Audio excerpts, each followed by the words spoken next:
বৌদিরা এসছে এবার এটা নেক্সট দিন। তো সকাল সকালে আমি ব্রেকফাস্ট করতে চলে গেছিলাম, দাদাদের তাড়াতাড়ি করে ব্রেকফাস্ট দিয়ে তারপর রান্নায় চলে গেছিলাম। দেখতেই পাচ্ছ এগ চাউমিন করেছিলাম, তারপর দুপুরে রান্নায় চলে গেছিলাম। আমি আসলে একটু বাজারে গেছিলাম, মাছ এনেছিলাম, বাঁধাকপি করেছি মাছের মাথা দিয়ে, পুঁই শাকও করেছি মাছের মাথা দিয়ে, সব খেয়েটে এই যে চিজ বিস্কুটগুলো বেশ ভালোই লাগে, মা নিয়েছিল সেটা সন্ধ্যেবেলা সবাই জমিয়ে লাঞ্চ করার পর তারপর চা খেলাম। চা খাওয়ার পর দাদার কাছে আবদার করেছি, আমি তো কালাকার খেতে হেভি ভালোবাসি, তো দাদা নিয়ে এসেছিলো, সেটাই সবাই মিলে খাচ্ছিলাম। পরের দিন মর্নিং হয়ে গেছে, সেই দিনও আড্ডা মারতে মারতে অনেক রাত হয়ে গেছে, ঘুম হয়নি কারোরই।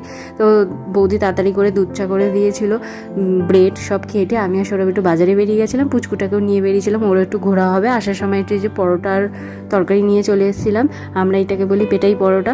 যাই হোক সবাই মিলে সকাল সকাল ব্রেকফাস্ট করে তারপর একটু গরম পড়েছিল যেহেতু, আমি আর বৌদি নিচেই বসে পড়েছি, সবাইকে দিয়ে একটু লস্যি খেলাম, বৌদি করেছিল হেভি হয়েছিল। আর চিকেন নিয়ে এসেছিলাম, তারপর আগের দিনে সব বাঁধাকপি ওগুলো ছিলই, ওগুলো হয়ে গেছে। আর চিকেন দুপুরে খেয়ে আর এই যে চলে যাচ্ছে, যাওয়ার টাইমটা তো ভালো লাগে না, তো আজকে